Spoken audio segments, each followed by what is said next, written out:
aquí estamos con Julio Bárbaro, un politólogo, un político de muchos años de trayectoria, ha sido diputado nacional, ha sido funcionario, siempre de algún modo volvió al llano, tiene una cantidad importante de libros, yo creo que tiene más de 10 libros, más, y además tiene ganas de reflexionar en esta Argentina, bueno, que la vemos decadente y pobre. Julio tiene ideas y eso siempre es interesante, Julio. Así que es un gusto. Gracias, yo creo que tengo idea. De ahí a tenerla da un salto. Bueno, pero vamos a empezar, digamos... Vos prendés la televisión y ves los periodistas que creen que piensan. Claro, vos los mirás y decís, ¿quién le dijo que tiene idea? Vos sabés que una vez me paró Fantino y me dijo, yo con usted tengo la diferencia porque usted es hegeliano. Ah, le dije yo, le di la mano y me fui. Viste, el primer año de filosofía había leído mal todo y estaba... Claro. Bah, yo soy hegeliano según Fantino. Claro. ¿Es importante eso? Vos me contaste que llevabas la fenomenología del espíritu cuando eras diputado. Ah, la posé. Que eso lo asombraba a Horacio González, que era mi amigo del alma. Claro.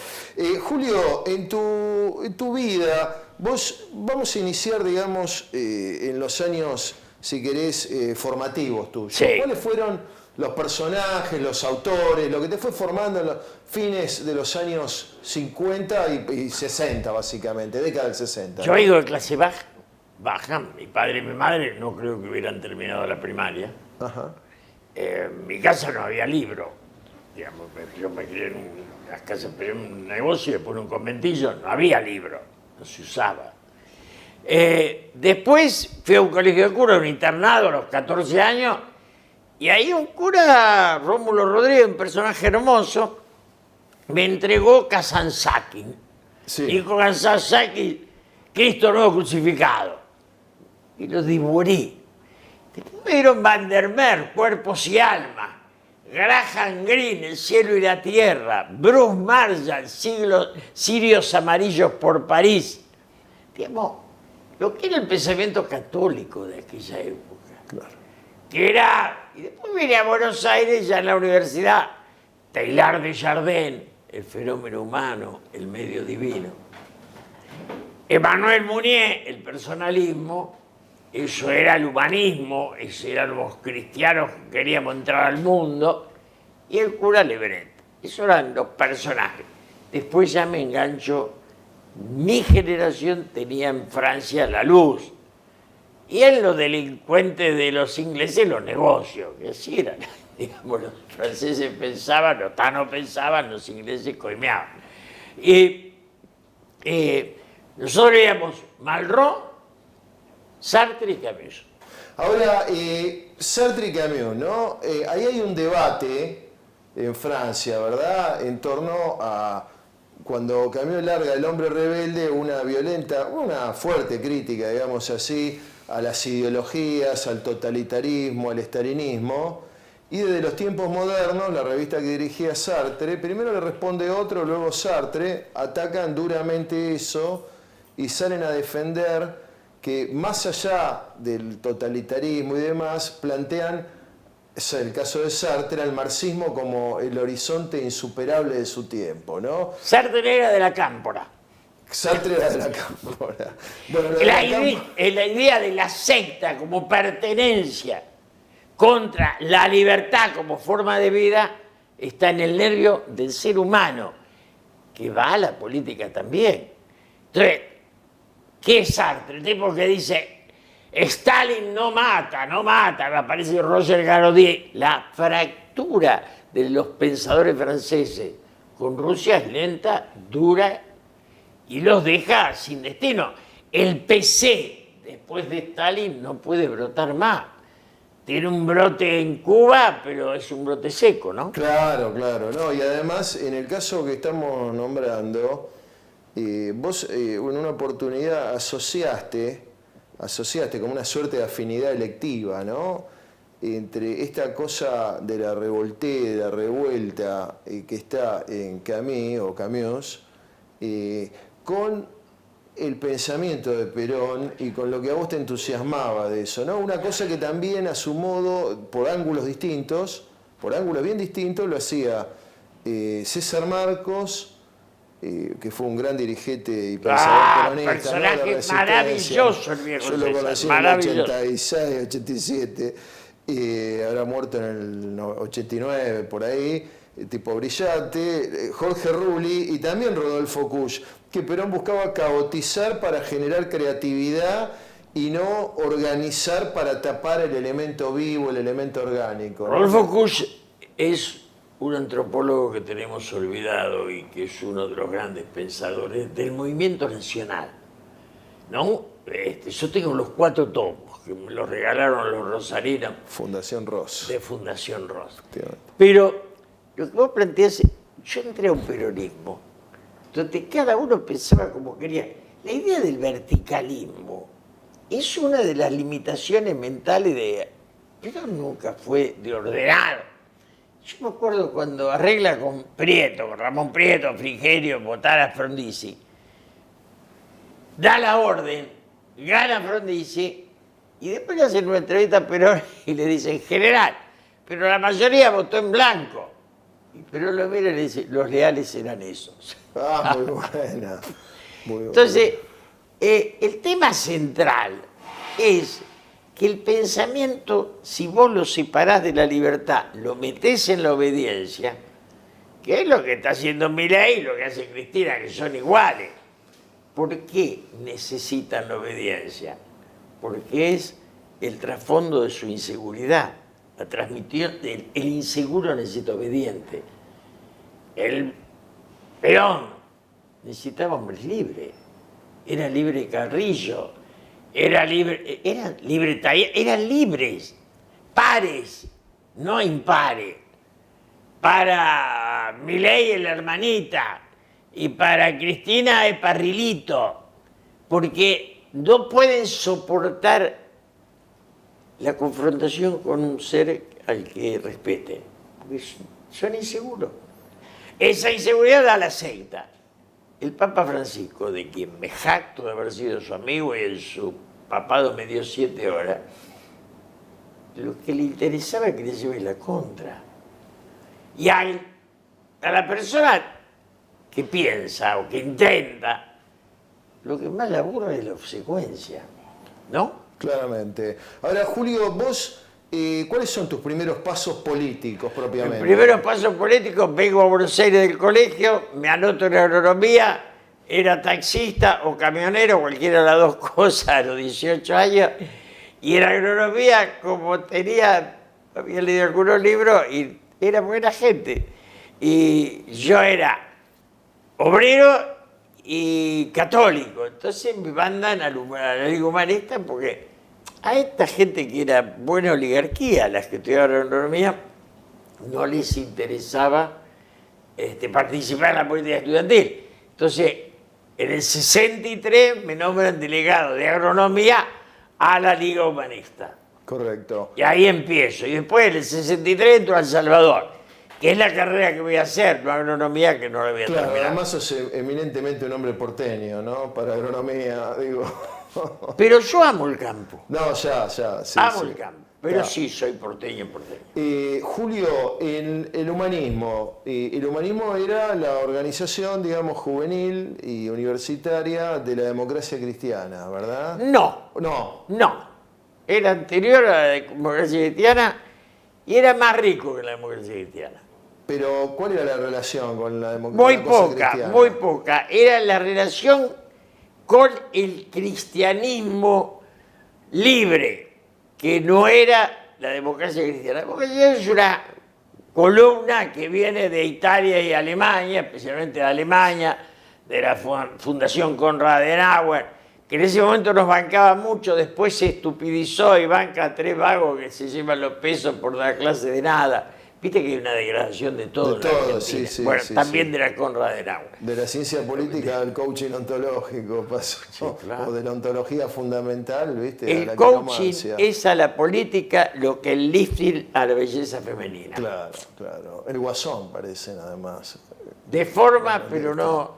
Porque si vos necesitas un coaching es que no tenés pensamiento propio, tenés que Pero pedir Julio, prestado. escúchame, el humanismo tenía una referencia nacional en algunos dirigentes, ¿no? En aquel entonces, tipo que fueron Era, cambiando, los era 60 una fueron generación inteligente cambiando. Sí, que competía con el marxismo. Era el marxismo que puso de rector a Aristide Frondizi Sí. y nosotros pusimos de rector a don Julio Olivera. O sea, había un catolicismo lúcido, pensante, y ese catolicismo era el que estaba ahí sin llegar a la democracia cristiana, donde estaba sueldo, donde estaba todo otro, Correcto. otro pedazo. Yo nunca estuve en la democracia cristiana y los que fueron a la guerrilla venían de la democracia cristiana. Horacio Mendizábal, Norberto Aves, y Oscar de Gregorio. Ahora, antes de eso, en el año 65 se publica, o se presenta en Argentina y en Italia, ¿no? También el libro sobre el diálogo entre católicos y marxistas, ¿no? Estamos en los años 60. En los años 60 surgen varias cosas, ¿no? Algo que ya estaba anticipado en los 20 y los 30, que por ejemplo, las juventudes como sujeto político, las juventudes hitlerianas, las juventudes comunistas, de algún modo ese sujeto vuelve en los años 60 como juventudes, ¿verdad? Y con una diferencia con los mayores y demás. Entonces, surge en la juventud como sujeto, con su estética, el rock, los Beatles, qué sé yo. Al que se le dio por eso, se le dio por eso, a otros por otra cosa. Nosotros llegamos, éramos el tango y el folclore. Bueno, hasta ahí. Está bien. Pero la misa criolla claro, es una obra de mi generación. Claro, está bien. Porque yo entro en la oscura del tercer mundo. Es cierto. Además, en los 70, el rock argentino estalla en los 70, que es otra generación. En los 60 sí es un auge del folclore. Y antes de eso hay una crítica dura de Rodolfo Kusch en Pajarito Gómez, una película que es una crítica a algunos sectores de la melodía. Está bien. Entonces, pero tenemos, irrumpe la juventud en los 60, fines de los 60, las rebeliones, qué sé yo. Se parte el comunismo internacional, como hablábamos el otro día, a nivel mundial, digamos, y surge la nueva izquierda en América Latina, fogoneada quizá por los cubanos, el guevarismo, etcétera, ¿no? Y también la Iglesia tiene el Concilio Vaticano II, que es un trauma importante, digamos, en la Iglesia. Vos atravesás toda esa época. Yo integro y me ingreso a la oscura del tercer mundo con pata y cabeza. Mi confesor era Carlos Mujica, mi amigo era Alejandro Mayol, el de la misa criolla, el de Dios creó la vaca y también la ley. En ese momento era el jesuita que hacía televisión era Aduris, que hacía un programa ¿Cuál es su duda? Con Raúl Urtilberea. Sí, el abogado del diablo. Y lo veía el abogado del diablo, lo veía toda la sociedad. Entonces, es un paso de la Iglesia a tener presencia en la sociedad. Muy importante, porque cuando mi abuela me llevaba a las procesiones de la mano por la calle Hipólito Yrigoyen, no había casi hombres. En ese tiempo no había peronistas en la universidad, sí en los barrios, en la clase media no, y no había hombres en las iglesias. Dos cosas que se van a ir reinstalando. Bien. O sea, la iglesia va a dar un paso. Los curas del tercer mundo, Carlos Mujica, Rodolfo Ricciardelli, un santo varón maravilloso, Alejandro Mayol, que perdió la sotana, Pedro Gelman, un filósofo interesante, sí, sobre Heidegger. Brutal, que era mi amigo, me daba clase de filosofía. Había como 15 curas. Miguel Macialino, que era hermano del profesor de griego en filosofía, y Miguel era el decano del seminario de Devoto, que también se casó. Había mucha gente que realmente tenía riqueza. Primero aparecen los curas del tercer mundo. Después, cuando la bestia de Onganía intenta imitar a Franco, La noche de los bastones largos, atenta contra, nos saca de la libertad de la isla democrática que era la universidad, nos persigue Y vos fíjate, en el 66 no hay un peronista, en el 68 somos mayoría. En la universidad. O sea, el viento de la historia, 2 años. Ahora, Julio, retomando el tema de la ruptura de la iglesia, su encuentro con el marxismo, ¿no? Ahí vos nombraste algunos tipos. Yo por un lado puedo destacar la figura que no es tan conocida, ¿no? De Pedro Hellman, ¿verdad? Que fue un crítico del marxismo ya en los años 60. Pedro era un filósofo y me decía, Julio, descubrimos el marxismo cuando Europa ya lo dejó de respetar. Claro. Estaba el eurocomunismo, que estaba Marché en Francia, estaba, no me acuerdo, Togliatti en Palmiro Italia. Togliatti, Palmiro Enrico, Togliatti. el otro, sí. Enrico Berlinguer. Sí. Ahora, Julio, el caso, ¿cuál es el balance que hace de todo ese movimiento, ¿no? Porque ahí hay varias líneas posibles para indagar. A ver, yo te voy a ser concreto. Por ejemplo, nosotros reivindicamos a Carlito Mujica, creemos que lo mataron por ser leal a Perón en el último año de su vida. Dijo, no señores, se terminó la violencia y Montonero lo mató. Leal a Perón era leal a la gente, ¿no?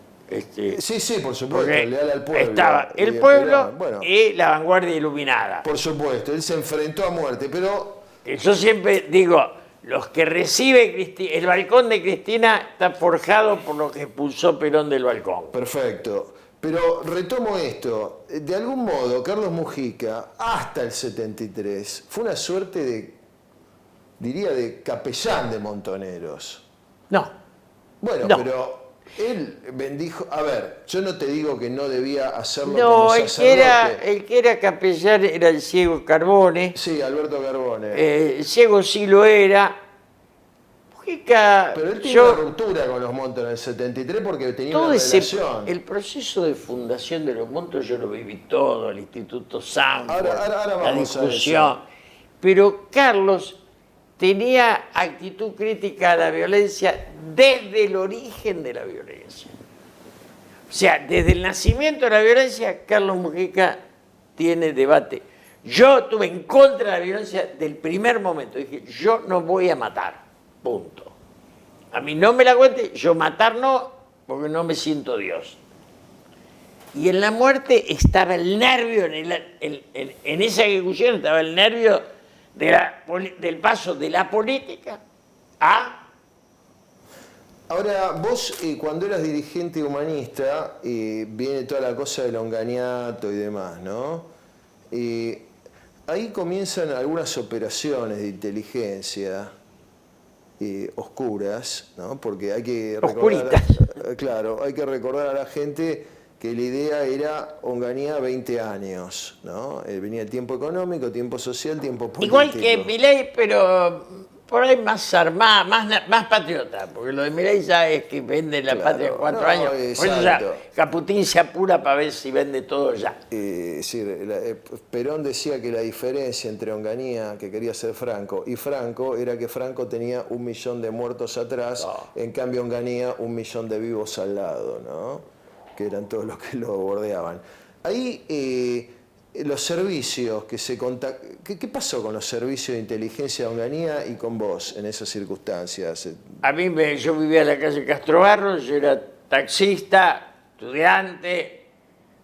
El ser taxista y humanista era como un conflicto. Yo no me olvido nunca, un día choco el taxi, voy a la reunión en la calle Coronel Díaz, de gente buena, ya no queda casi nadie. Y entonces yo estaba con cara deprimido y era el único obrero del humanismo. Los demás eran todos ricos. Y entonces uno me dice, ¿qué te pasó? Choqué el taxi, me hice pedazo, estoy hecho pelota. Me dice, venime a ver mañana. Voy a ver a todo y digo, me dice, ¿cuánto le sale arreglo el taxi? Suponete de hoy, qué sé yo, $50.000. ¿$50.000? No, $50.000 no, $5.000. Digo, $50.000 valen 3 taxis. $5.000. Y entonces me saca del cajón y me dice, toma, cuando puedas me lo devolves. No me olvido nunca. Con el tiempo yo tuve ocasión de ayudarlo a él. Pero, digamos, era el tiempo de la solidaridad. Antes de hablar del socialismo, había una solidaridad que los descendientes de esos revolucionarios nunca ejercieron. Ahí vos ves entonces una diferencia entre los años 60 y los 70, digamos, y ni hablemos... Los esa 70 época. de golpe ya aparecen. Primero aparecen los servicios a invitarnos a trabajar para Onganía. ¿Cómo fue eso? A mí me llama un personaje, Ezequiel Pertiagudo, doy un día una revista llamada Imagen del País, me invita a su departamento. Yo nunca había visto un departamento con palier propio, entonces palier privado. Me quedé asombrado que abría la puerta. Y me dice, pibe, ¿cuánto ganas? Y yo trabajaba en el mercado de abasto en ese momento.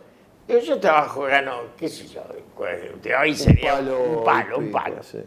Y me dice, bueno, te doy 10 y venís a trabajar con nosotros. ¿Y qué tengo que hacer? Bueno, tenemos que hacer el ala izquierda de Onganía, me dice.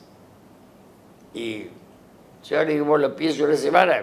No entré, no lo hice, no acepté, seguí laborando en el abasto. Pero ahí hay toda una historia que en algún momento hay que contar, que es todo el intento de Onganía de eliminar a los enemigos. En eso está el asesinato de Aramburu como posibilidad.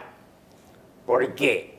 Porque lo que cuenta Ricardo Rojo, que tenía una buena relación con Perón, Sí, claro. que Aramburu lo va a ver y le entrega una carta manuscrita, abierta, que Aramburu dice que era un inocente.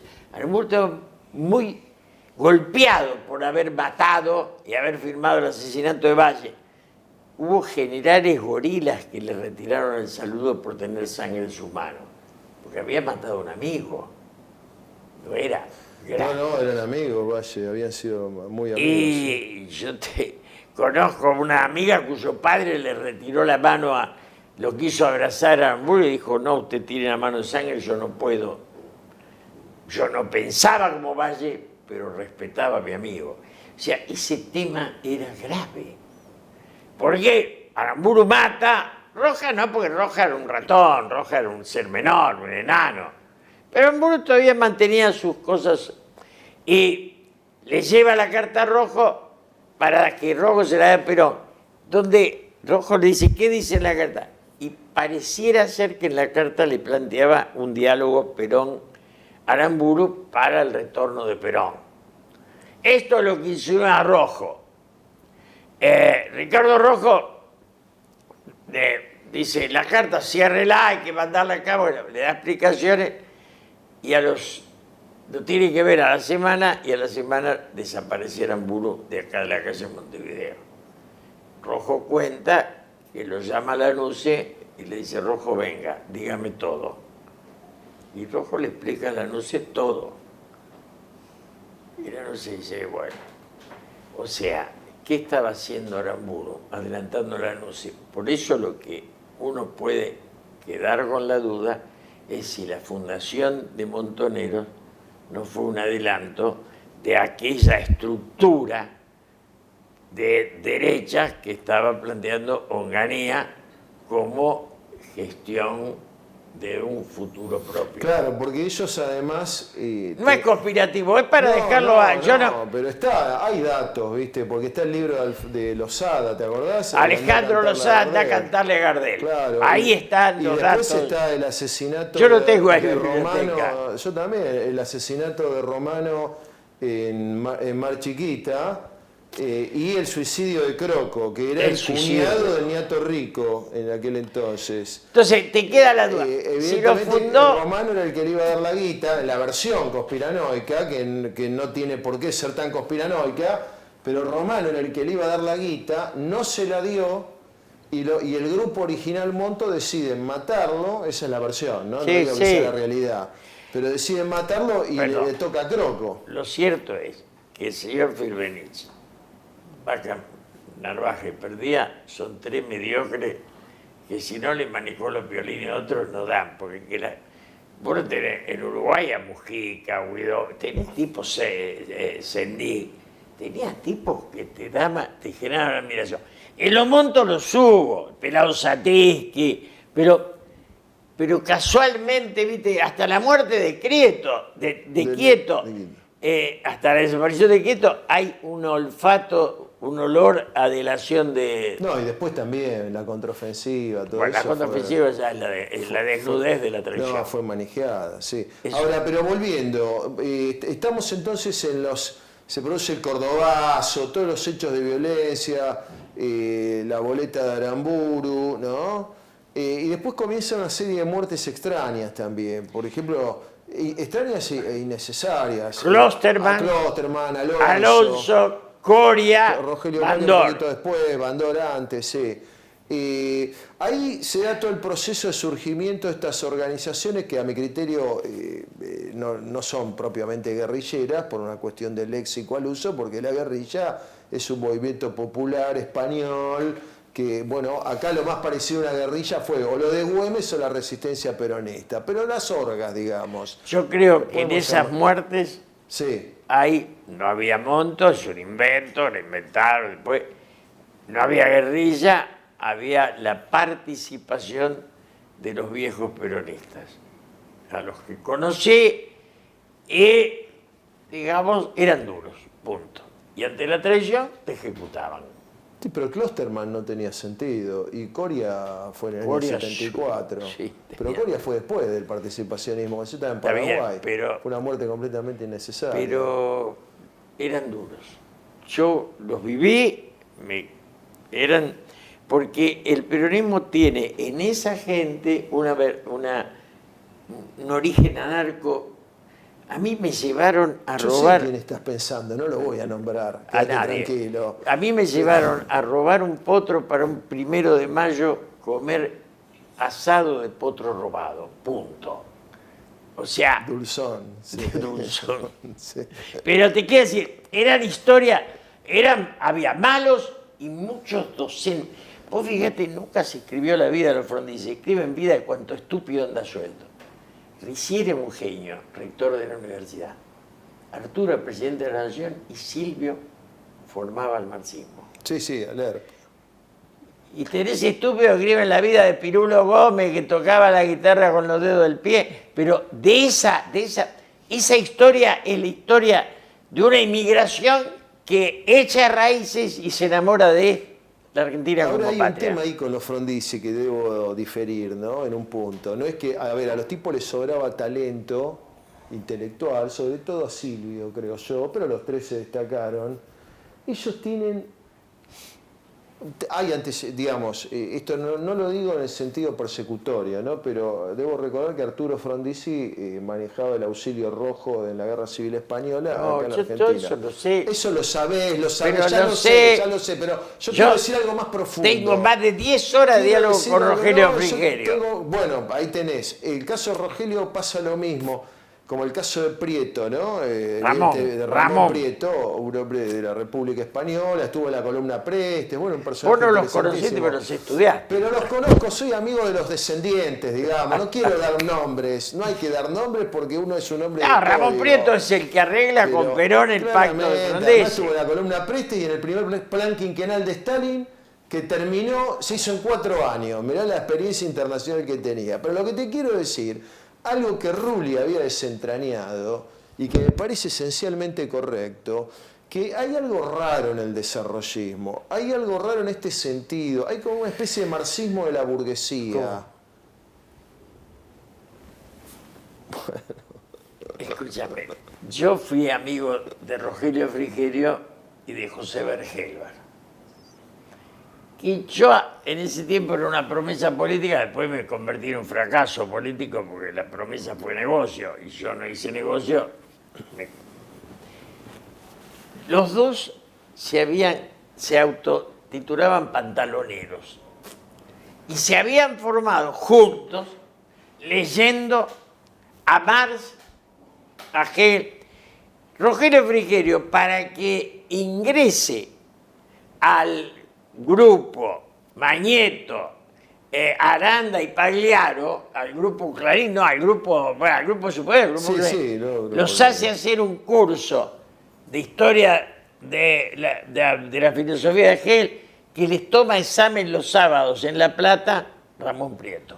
Correcto. Ahora, pero Qué lindas historias. Me- Había pensamiento, ahora es Eso solo está afano. claro, eso está claro, pero Ahora pregunta, están Siles avanzaron, pero No, no hay bueno. filosofía y no hay nada. vamos a entrar a ese proceso. Pero lo que yo te quiero señalar es, tomando esto que vos dijiste de Albert Camus, y vamos a decirlo en criollo, de Kusch, de César Marcos, del mismo Rulli, de vos mismo, por qué no decirlo? Y nosotros estamos en esa línea.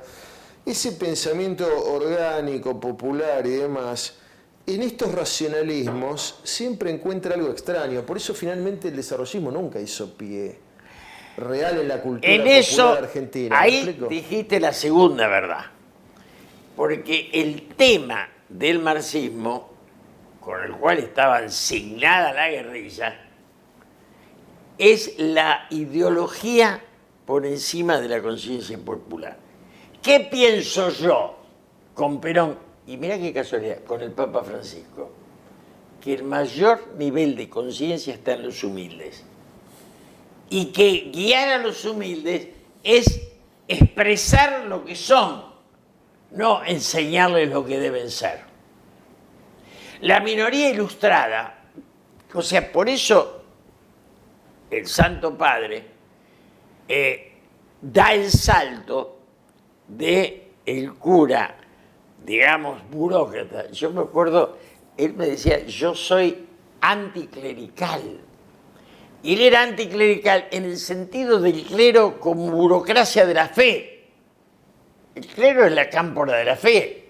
O sea, toda burocracia es el asesinato de la idea. Vos igual necesitas burocracia como estructura. Sí, pero subordinada a un proceso, Exactamente. ¿no? Ahora, pero Julio, yo quiero darle un cierto Rusia hilo son los K, ¿no? cronológico. ¿Te acordás? Claro, pero un cierto hilo cronológico. Vos en los 70, como joven promesa, como bien decís, del peronismo y demás, te hacés cargo de los fusilados de Trelew, Sí. ¿no? Y ahí luego, cuando traes a los presos ya liberados o a punto, digamos, indultados por el gobierno, liberados, amnistiados, perdón, vos conocés y hablás cara a cara con los tipos, ¿no? Con Osatinsky, bueno, no sé quién más estaba, ¿no? Porque Yo me después hubo paso. muchas boletas ahí. Subimos el 11 de marzo y subimos el 25 de mayo. Sí. A los 10 días del 11 de marzo nos llama Pedrini a 4, a Muñiz Barreto, Adán Pedrini, a compañero... Ferdinando. Ferdinando Pedrini. Adán era el Adán- menor. Adán era el menor, Ah, Ferdinando era el Ferdinando mayor.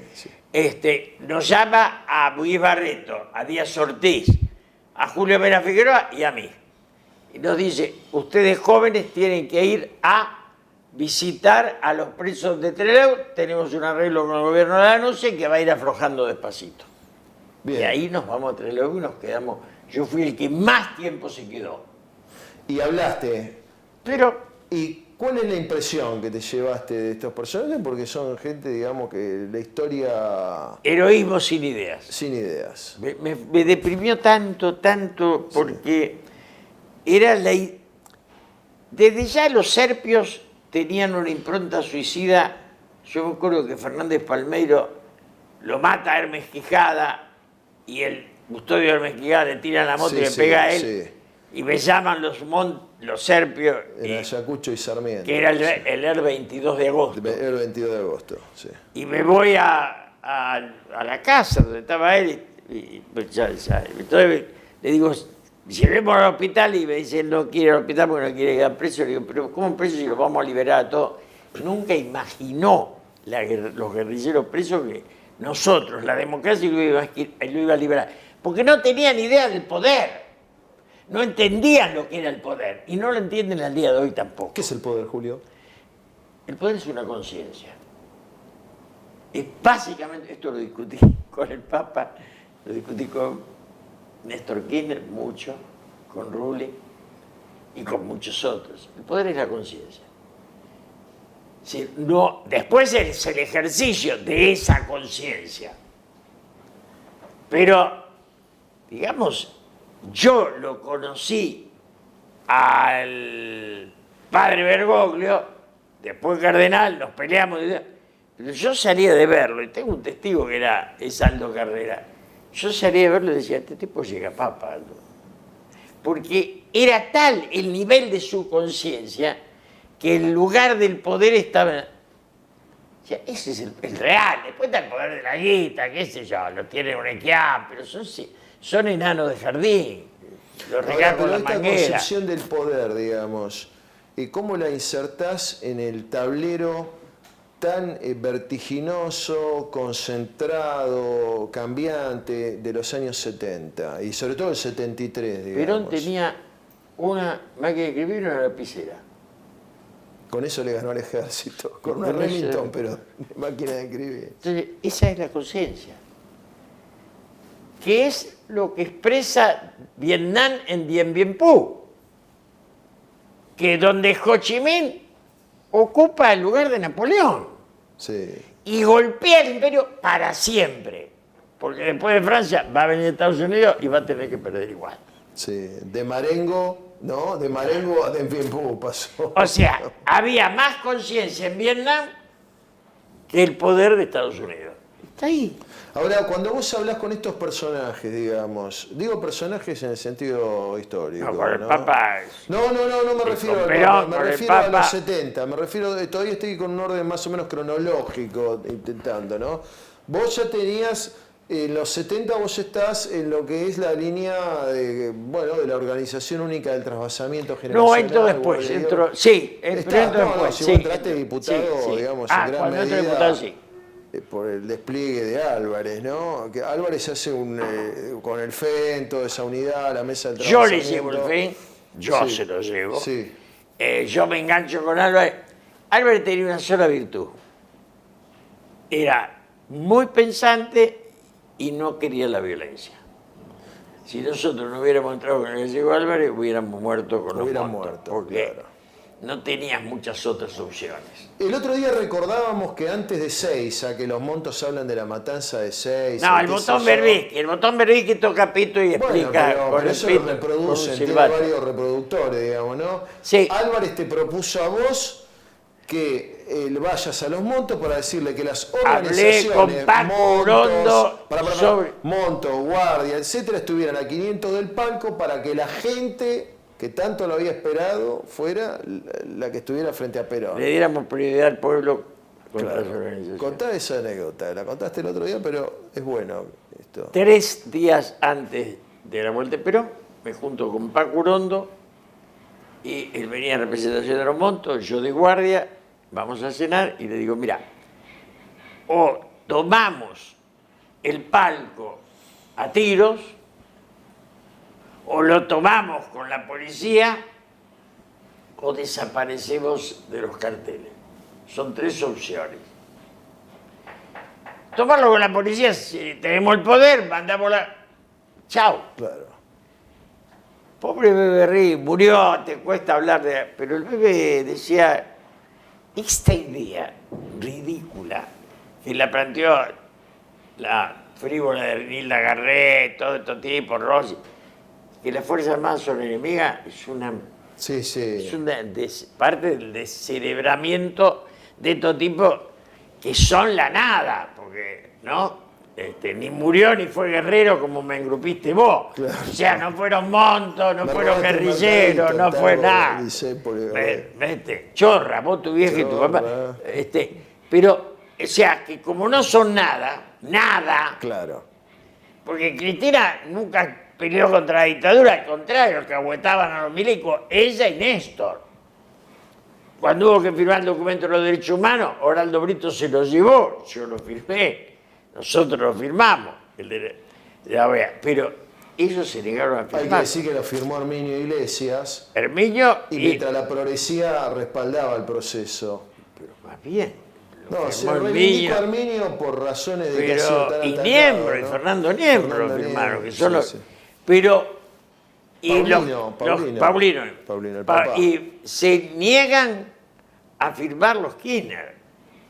Y después hacen una cosa que hablaremos en otro momento, que es entregarle a la izquierda una dignidad que no merecía. Esa es Con lo una- cual arman todo un caos. Residencia como en casa, siempre contigo. Es un hogar habilitado en la ciudad de Buenos Aires con más de 30 años de experiencia en el cuidado de adultos mayores. Ubicada en el barrio de Villa Real, en pasaje Francisco Bauzá 2372, casi esquina Tinogasta. Ofrecemos atención personalizada y un ambiente cálido para nuestros abuelos. Contamos con habitaciones premium, con baño privado y TV por cable, menú supervisado por nutricionista, cocina de primera calidad, jardín terraza para el esparcimiento y conectividad para videollamadas y llamadas telefónicas. Además, ofrecemos servicios opcionales como peluquería personalizada y confección de ropa a medida. Comunicate al 11 50 35 15 25. En Como en Casa, el bienestar y la comodidad de nuestros adultos mayores es nuestra prioridad. Los esperamos. Bienvenidos a CEPA, Centro de Estudios del Pensamiento Americano. Nuevo sitio web de cursos de formación en política, filosofía, historia, literatura, geopolítica, religión, psicología y más. Cursos de formación que reflejan el verdadero pensamiento americano. Lo invitamos a elegir el curso de su agrado ingresando en www.cepa.la.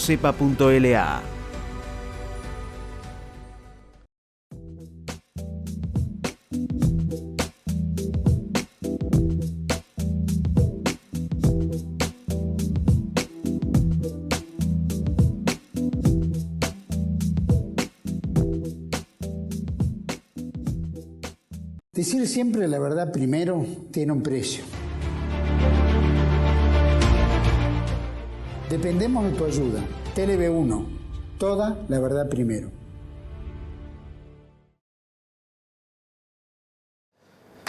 Bueno, Julio, vamos a tirar una cosa. Vos sos politólogo, digamos, recibido en El Salvador, una universidad muy importante, por lo menos en aquel entonces, ¿no?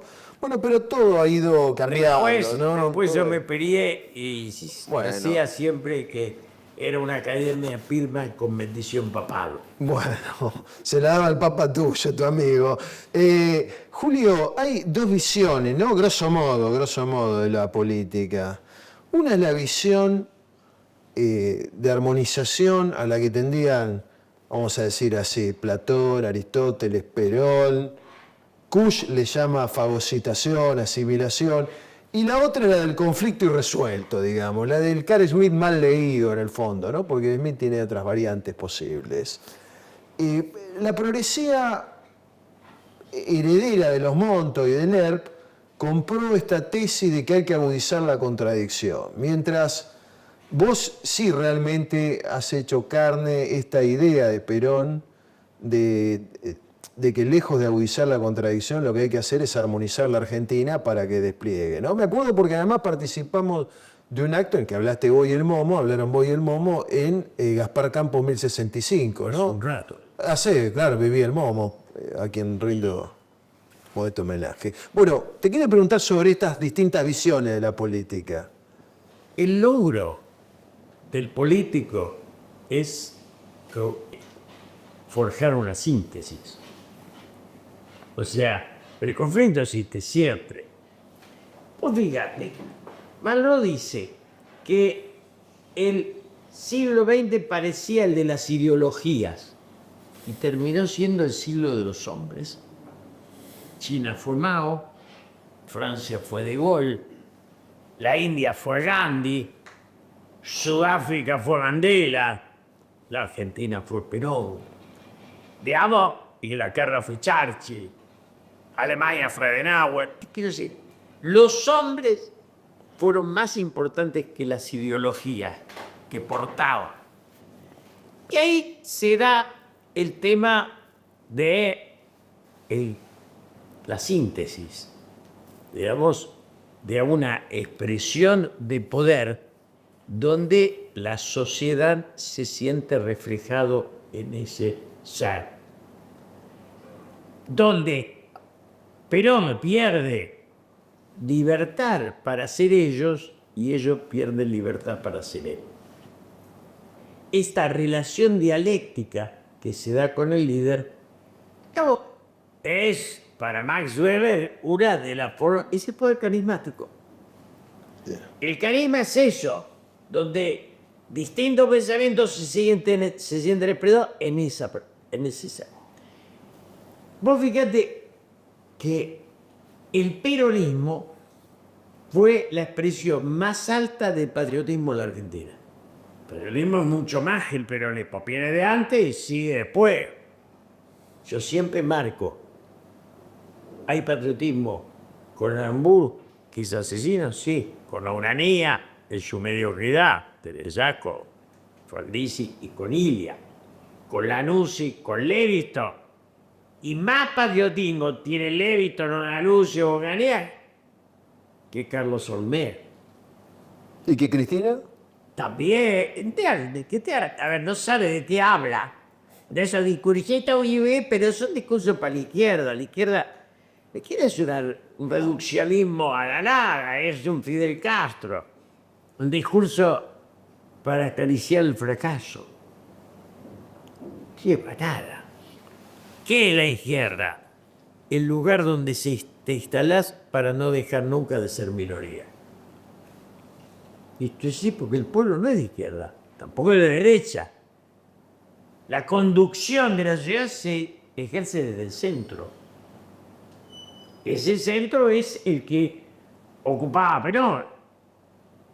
Y Cristina, sin ser de izquierda, se disfrazan de izquierda para ocultar los delitos. Y entonces, ¿vos sos ladrón? No, revolucionario. Es otra cosa. No estás probando si vas haciendo la revolución. Pasa que en el caso de Néstor, yo siempre lo defendí eso, no por él, pero su idea del dinero era poder, no era el disfrute del dinero. No el dinero como disfrute, sino el dinero como expresión del poder.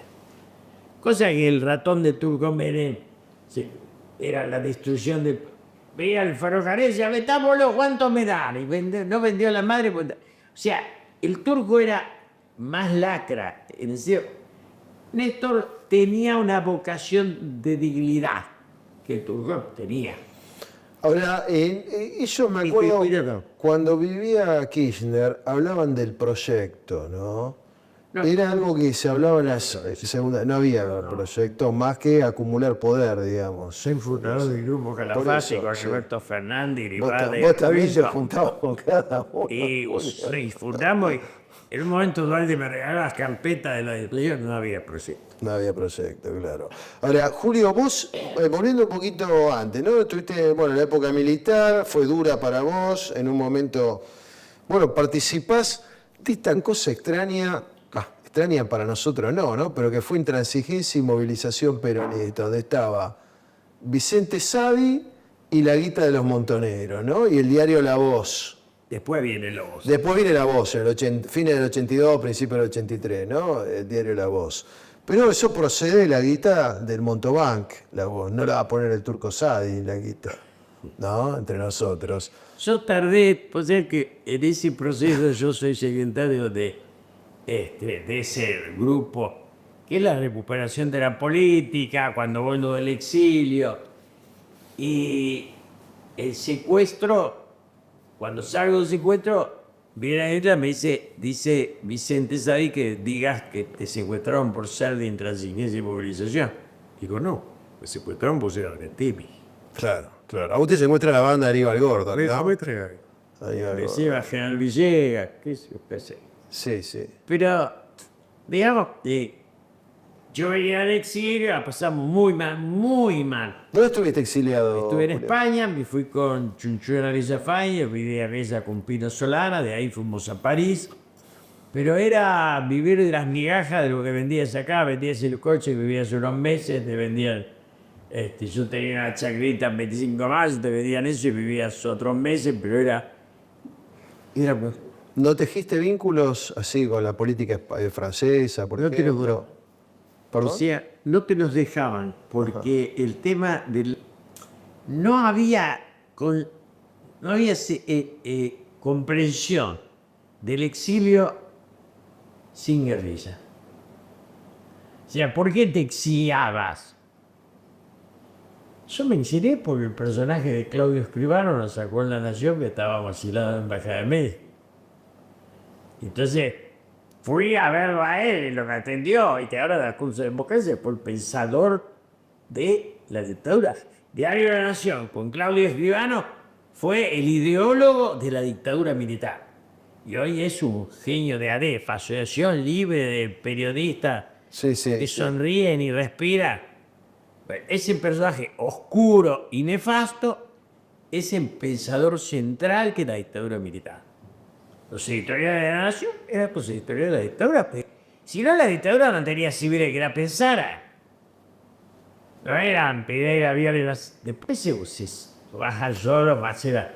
Pero, entonces, Hay un documento muy jodido de un civil que procedía del PC, ya fallecido. Es difícil hablar de los muertos porque no tienen derecho a defensa, pero el documento debe estar por ahí, que es Manuel Mora y Araujo. era mi amigo, che. Bueno, pero él Bueno, hace un discurso, no estoy cuestionando la amistad, Ya digamos. sé. Él hace un artículo donde habla de la mutación del peronismo de movimiento en partido, ¿no?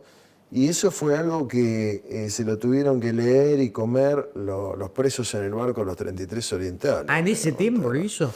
Y por lo menos hizo un paper, digamos. Después, Mirá. obviamente, ese pensamiento siguió caminando, ¿no? Después se convirtió en un conservador ultra. Sí, terminó por la guita con Menem. La madre era roja, republicana. Era amiga de Ciarreta, la madre. Manolo Mori Araujo fue, porque había tres sociólogos importantes, Julio Aurelio, el de Córdoba, que ahora no me acuerdo, y Manolo Mori Araujo. De Lich, el de No, Córdoba. no, era el Taro, un Taro brillante, que hacía vueltas del sol. Pero Manolo fue mi amigo, pero mi amigo de intimidades. No estoy cuestionando No, eso, ya estoy sé, marcando un pero análisis, bueno, digamos. Cuando ¿no? yo te hablo es cuando ya era gorila. Sí. Ahora, viene intransigencia, viene, bueno, el proceso de Luder, ¿no? El Luder lo pone Lorenzo y a Vittel de vice, ¿no? Al no lo puso Lorenzo. Al Luder lo pusimos nosotros. Bueno. Todavía había política. Está bien, pero Lorenzo, digamos, respaldó. Lorenzo digamos, aceptó, después que yo lo puteé bastante. Lorenzo quería poner a Vittel de presidente, que tenía más razón. Tenía razón él y no yo. Nosotros creíamos en esa imagen de Luder. Luder era un cachivache, un personaje muy menor. Pero Es la primera vez que escucho decir que era un cachivache. A ver, a Luder se le atribuyen varias cosas, pero una de las cosas que se le atribuye, por supuesto, que es obvia, que era cero carisma, pero que era un hombre, digamos, yo sigo sosteniendo, si bien esto es contrafáctico, que si hubiera ganado Luder, las cosas hubieran sido mejor que con el triunfo de Alfonsín. Pero es contrafáctico y sería largo argumentarlo. Pero, ¿por qué decís que era un cachivache? Que es una palabra, digamos, que se atribuye no a una persona a una cierta jerarquía intelectual, como la tenía Luder, ¿no? Con esto no estoy diciendo que era tampoco Aristóteles. yo fui ¿no? los 4 o Pero- 5 estaba al lado de él. Me jugué entero. La Renault mandó 3 coches. Yo le decía, doctor, esos coches los van a usar los muchachos para los viajes de interior, que no tenían un coche. Y yo no, es uno para mi secretaria, otro para mi hijo y otro para mi sobrino. No te creas, así deciste. Sí, sorprendido, claro. Y quiero votar a tu, total ya está. Bungeor le daba una valija de dinero a cada candidato. Y yo trabajaba para Bunge como asesor. Y le llevamos una valija a la mañana a cada calle de Altafe que tenía la sede a Italo Luder. Se la dejan, va. Y a la tarde baja con Eduardo Vaca. Decimos, doctor, acá está la seguridad básica pidiendo plata. ¿Nos puede dar? Y nos mira y dice, yo no tengo. ¿Cómo que no tiene? Esta mañana le trajimos, le digo yo. Dice, esa era para la corona. Ustedes son el Estado. De ahí sale la frase, no del tarado de Berbí y que falsifica todo. ¿Y quién era la corona? Él. Pablo Vergel? No te puedo creer. El que le llevábamos lo guardaba él. Y- No, es una cosa, tan más cosas que te puedo decir. Nos citó a los 4 que estábamos con él seco y dijo, busquen un cargo de diputado ahí porque yo a usted no le debo nada. Sí, sí, sí, sí. Y cuando estaba en aquella Reconquista, estábamos perdiendo, él estaba en el piso de arriba con la familia. Y no venían los votos. Y ahí sí me llamó y me dijo, Julio, ¿podrá usted bajar a decir que perdimos? Y se me hizo Lo peor. bajé yo, sí que perdió. Sí, sí, sí. No, lo tiene la peor, grandeza sí, de sí. bajar y decir, Sí, sí, sí, sí. cállate, Ahora- bache, que vamos a honrar personaje que no lo merece. Julio ganó Alfonsín en esa época. Era mejor, era más peronista que Luder. Era más humano.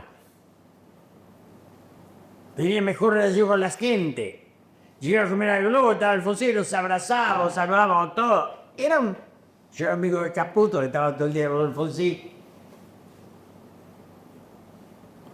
Ahora, en ese proceso, el peronismo inicia una especie de imitación del alfonsinismo, que es la renovación, Ahí, ¿no? como ellos tienen la coordinadora y a nuestra estupidez se le ocurre que la coordinadora es el futuro, hacemos la renovación peronista. La coordinadora radical y la renovación peronista serían unos 15, 20 cuadros en total. De ahí salieron un montón de ricos y ningún estadista. Claro, de ahí sale, había una corrupción coludida. La corrupción- en el se Congreso, enamoraron del además. poder de la guita. De la guita, claro. Y quedaron los humildes, Freitorani, Casella, Gianni Cáceres, yo, los que no hicimos guita de un lado. Y después del otro, Ahora, vos, ya digamos, los que estamos... regieron el peronismo Sí. y el radicalismo.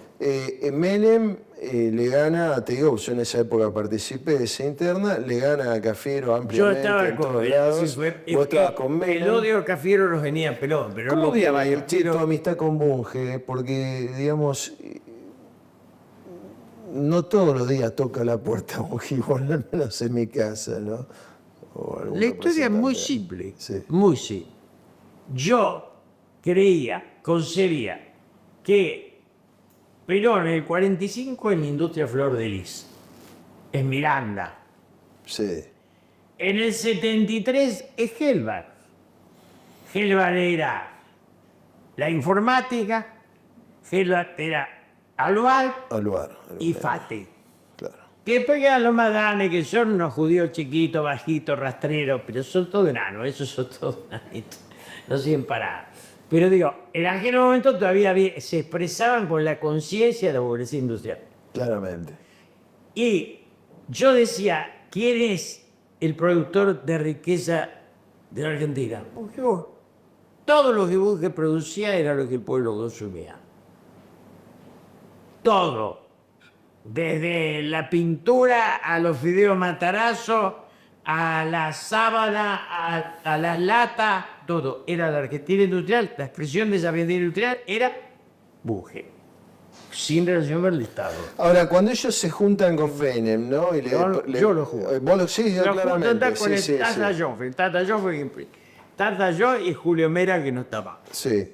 Y ellos le presentan una especie de programa. Estaba Miguel Roy, que era un tipo interesante. Que Estaba Miguel murió Roy, nomás, estaba Orlando Ferreres ¿no? Orlando y Ferreres. estaba Pedro Cebes. Y el proyecto que le presentan originariamente, ¿tiene este sesgo industrialista o ya es otra cosa? Absolutamente. Pero es una tragedia porque Roy, que fumaba 3 atados por día, Sí. se suicida No se suicida, muere por el cigarrillo, ¿no? se suicida al poco tiempo. ¿Se suicida? Sí. Yo el dato que tengo es ese, no me importa, bueno, es lo mismo. No, vos tirás Se datos, muere Roy digamos. y no queda nada. Porque Bunge no tenía autotipo. Néstor Rapanelli. No, le dio. Ravanelli para jugar al truco no sabía hacer la seña. O sea, no.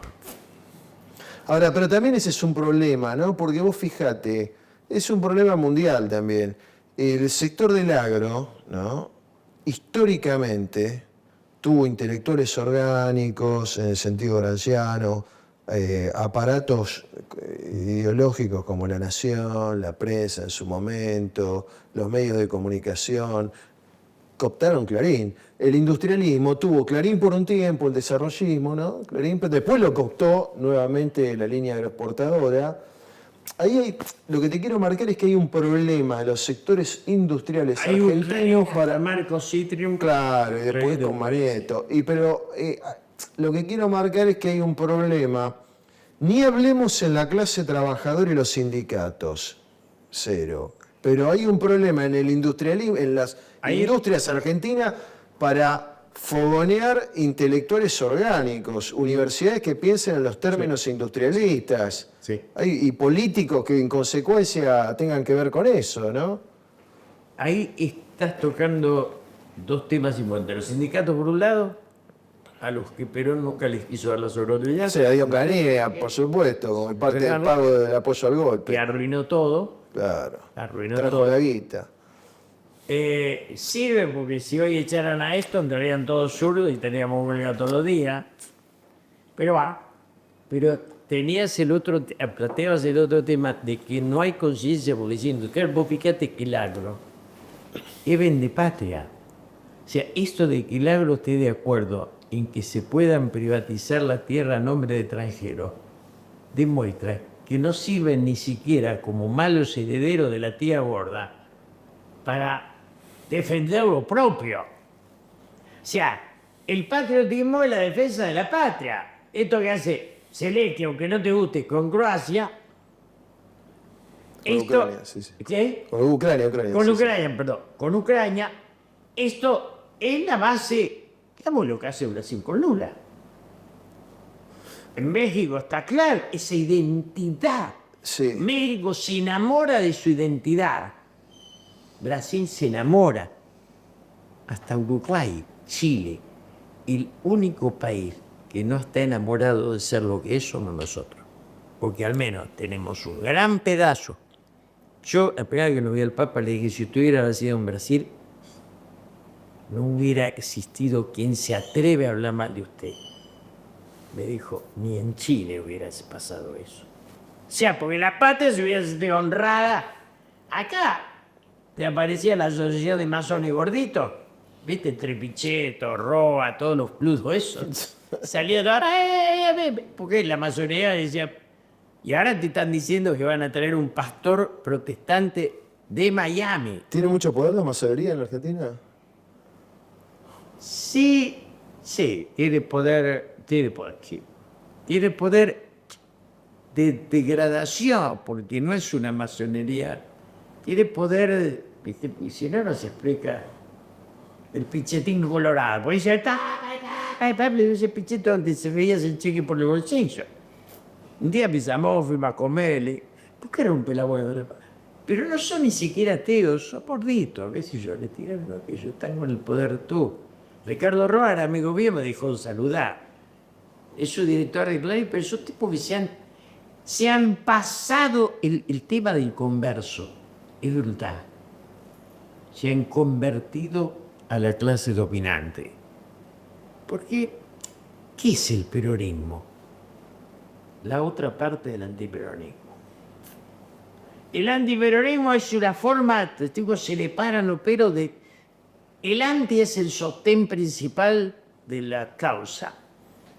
Si desapareciera el anti, por ejemplo, no sé yo. Pero vos lo ves a Feynman, a Pablito Rossi, todos estos chicos que le hicieron medio libro y no entendieron nada. Así Feynman decía Ortega, porque el peronismo no inventó ni la jubilación, ni las vacaciones, ni... ¿Qué importa inventar? Lo hizo vivir, hermano. Sí, los tipos quieren revivir una discusión que está saldada en el proceso histórico. Pero vos, ¿no? ¿qué sos? Si no sos peronista, ¿qué sos? ¿Sos Videla? ¿Sos Aramburu? ¿Sos Roja? ¿Qué sos? Claro. No sos nada. Ahora, Julio, vos retomando un poco tus relaciones, ¿no? Con Menem, vos viste que el turco iba con la carpa, digamos, decidido... Lo acompañé mucho, pero choreo. al final yo te quiero decir que lentamente con el poder se fue degradando. Lenta o rápidamente, ¿no? Daría la Sí, se impresión. fue degradando, se fue devaluando él como persona. Y el caso de Kirchner y el grupo Calafate, porque Kirchner también aparece, bueno, primero el jefe de campaña de Duhalde durante un tiempo. Me acuerdo Duhalde que lo- me decía los domingos, quédate Sí. conmigo en la quinta, que estoy solo. No saben ni vivir solo. Después yo me fui a los 2 años porque era un saqueo, viste, lo que era Bauzá, lo que era Coan, lo que era el otro que vendía camisa, Costanián, porque era todo, no eran políticos, eran tipos que venían a ver qué se llevaba. Era un montón de gente viendo qué se llevaba. Destruyó el ferrocarril, único caso en la historia de la humanidad, no se conoce otra destrucción. Sí, además, digamos, de esa corrupción vamos a decir así, de lumpen políticos, también está la otra, ¿no? Continúa la línea, a través de Cavallo, la línea de Martínez de Oz, que es la de la destrucción de la Argentina, de la industria nacional. La idea inglesa de desarmar esta sociedad, cosa que no pudieron hacer con Brasil. Y Brasil va a jugar en Latinoamérica el rol que teníamos que haber jugado nosotros. Claro, pero ahí Brasil yo te voy a poner una puntuación, ¿no? En Brasil, digamos, Brasil tiene una política exterior nacional, eso está claro. Lula es amigo de Irán, de China, de lo que quiere ser. Pero sin embargo, después de 20 años del PT, algo pasa, ¿no? Porque hubo 150 muertos en un día en una favela. Es decir, no se puede decir, más allá del industrialismo que el tipo sostuvo, que eso es un éxito comunitario. Todas las estructuras del poder se desgastan, punto. Ahora, donde está Brasil, está allá. Después pasan estas cosas. Pero está Pero allá. no son, a ver, los chinos, digamos, que son una tiranía. Es lo mismo, yo te lo- es lo mismo. No, pero a los chinos no les pasa esto. Y no le va a pasar. No, esta violencia social. Preguntale a los tienen. tibetanos como... No, bueno, pero eso es represión. Eso es represión estatal, digamos, producto Y del esto es PCE. estatal, ¿no? Esto es como una sangría de un sector del narco muy poderoso, Sí, sí, enquistado en las principales ciudades. En China es la tiranía de los restos del marxismo, digamos, ¿no? Pero sin embargo, bueno, lo que pongo en cuestión también es que en el fondo todavía el fracaso, que no tiene por qué ser visto como una cosa necesariamente siempre negativa ni perpetua, sino también como una ocasión para el pensar y para el actuar, el fracaso no está resuelto en América. Las hondas y profundas injusticias sociales, ¿verdad? Está bien, entiendo. Pero primero se salvan las identidades. O sea, hasta Uruguay tiene salvada su identidad. Sabe qué es lo que es y lo que quiere de la vida. Entre Mujica y Sanguinetti daban una concepción. Chile, con todo lo de Pinochet más que nosotros, la degradación de la Argentina es única en el continente. De dónde venimos y a dónde estamos, no hay quien lo evite eso. Todo ha ido para arriba, nosotros solo para abajo. Yo vivía en una sociedad donde no había... Yo era taxista de clase media, a ver si nos entendemos. Yo fui taxista de clase media. Pude ir al teatro con mi pareja y a cenar después. Hoy un taxista es de clase bajísima, apenas come. O sea, esa degradación, 70% de los argentinos está en menos de $1 millón de pesos. ¿Sabes lo que es eso? Eso es degradación de lo humano. ¿Para qué? Para que los Euneliano, Manzano, si querés, hasta los Massa, es decir, viste, los Tapia, pero también todos estos, porque además tanto ese no derrame, que vos te encontrás con grupos llenos de plata, como Clarín, que paga salarios de miseria. O sea, el no derrame es absoluto. El grupo gana todo, pero no derrama nada.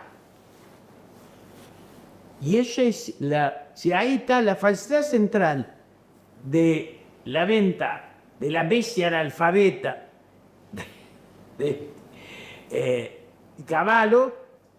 La raíz de esa falsedad es el derrame.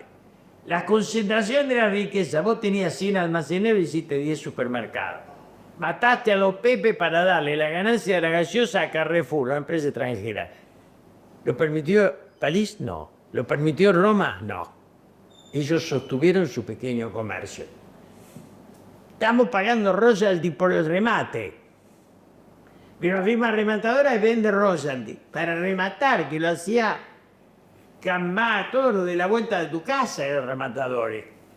Estamos pagando royalty para el pibe que te trae la pizza. La degradación colonial de la Argentina.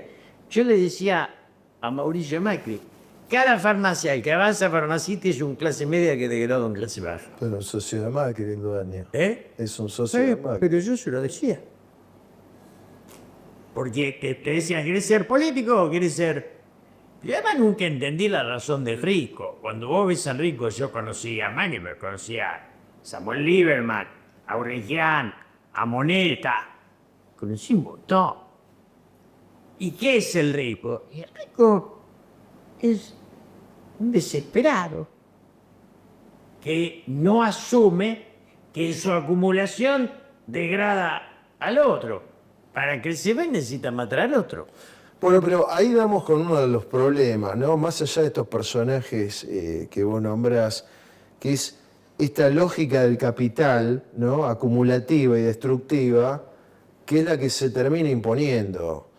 Y la política tiene que tener, o históricamente tuvo, una relación de combate no para exterminarlo, el capital, sino para reordenarlo, para encuadrarlo, para que ese capital de algún modo sea un factor al servicio, como dice finalmente nuestra doctrina, ¿no? Un servicio, es decir, un factor al servicio del trabajo, de la producción, del hombre y de la comunidad, y no un instrumento despiadado en manos de unos tipos que son puros destructores, en el fondo. Podemos nombrar Chile, pero cuidado, yo estuve en Chile, que es un gran país, pero estuve en Chile de casualidad el día que explotó Chile, digamos. Fue una cosa impresionante. Salían lumpenes, pero por de abajo de las...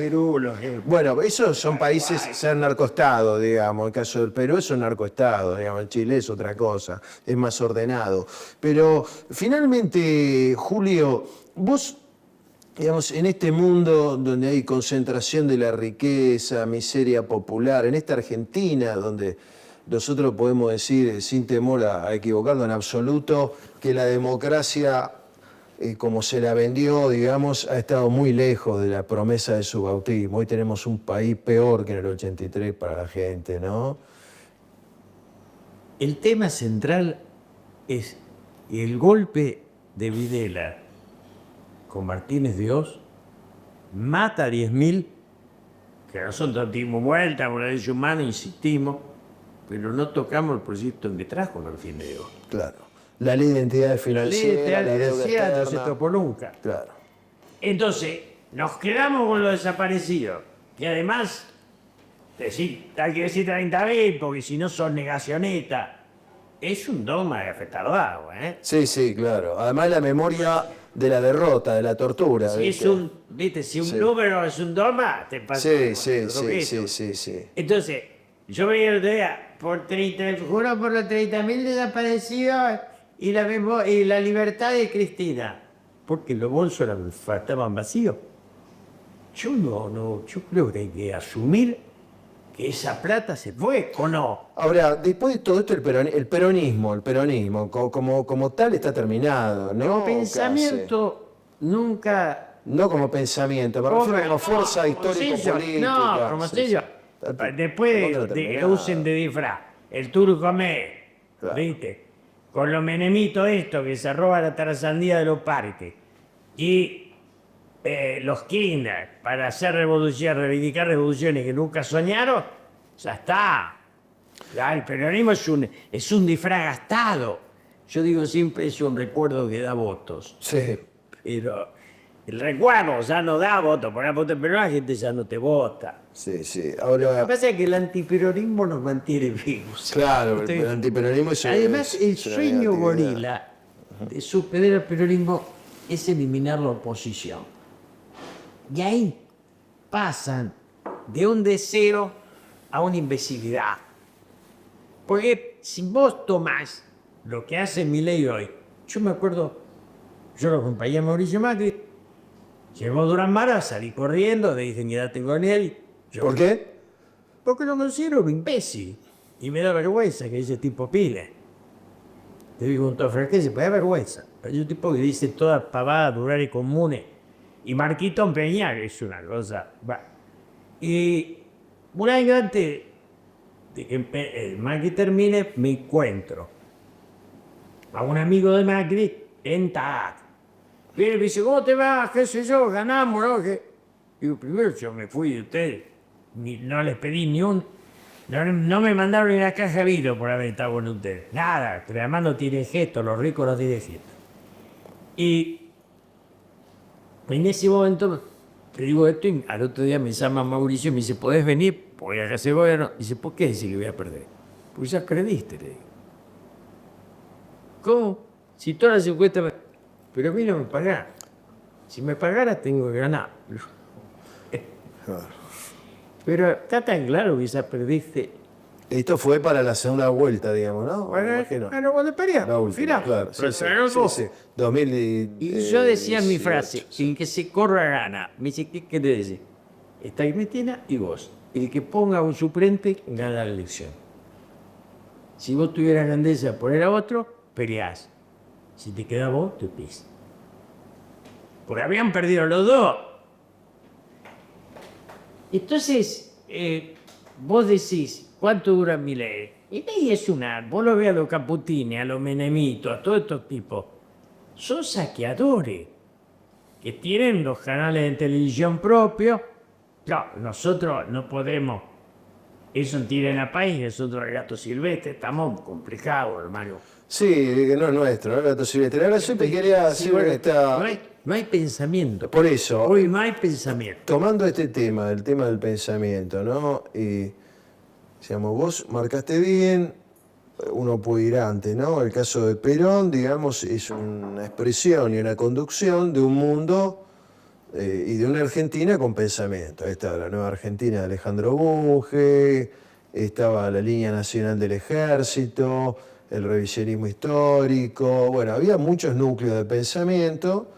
Luego vos mismo nombraste en los 60, bueno, Emmanuel Monnier, el personalismo... Había pensamiento de la humanidad también, ¿no? Claro, Albert Camus, bueno, una serie de pensadores que de algún modo te influenciaron, Malraux, que lo citaste varias veces, ministro de Cultura de Gaulle, aviador en la República Española, aviador de combate, que había estado con Mao justamente ahí en la condición humana. Y hoy día, digamos, la política sin ideas termina siendo la política de las ideas de los que ya manejan el poder, digamos, lo que tiene el poder. Antes tenían que dar un golpe de Estado para expulsar a los políticos. Hoy no hay más políticos. Hoy los golpes son de mercado. Vos fíjate, la coordinadora radical lo pone. Lleva el radicalismo a la Internacional Socialista. No quedó nada. Y nosotros no sabemos dónde estamos. Pero él dónde está. No. Sí. No, el otro día escuchaba a Bimbo Ibarra. Después lo escuché a este chico, Etaín Santoro. A mí me asombra. Bueno, Santoro viene del alfonsinismo y Vilma Ibarra viene del PC. Pero además no es que vienen, están. Porque no se llegaron a ningún lado. Bueno, por eso, pero es una forma, digamos, más o menos metafórica, ¿no? Formaron. Pero es decir, si vos te formás en el PC, de algún modo te queda una lima mental, ¿no? Porque están preparados para la obediencia los tipos. Pero además las estupideces que dicen que no tienen nada que ver con la política. ¿Y cómo ven el mundo, digamos, cómo ves las ideas como plafón para el resurgimiento de una política, ¿no? En términos genéricos. Yo no hace veo falta el ser renacer del patriotismo, Sí. sin duda.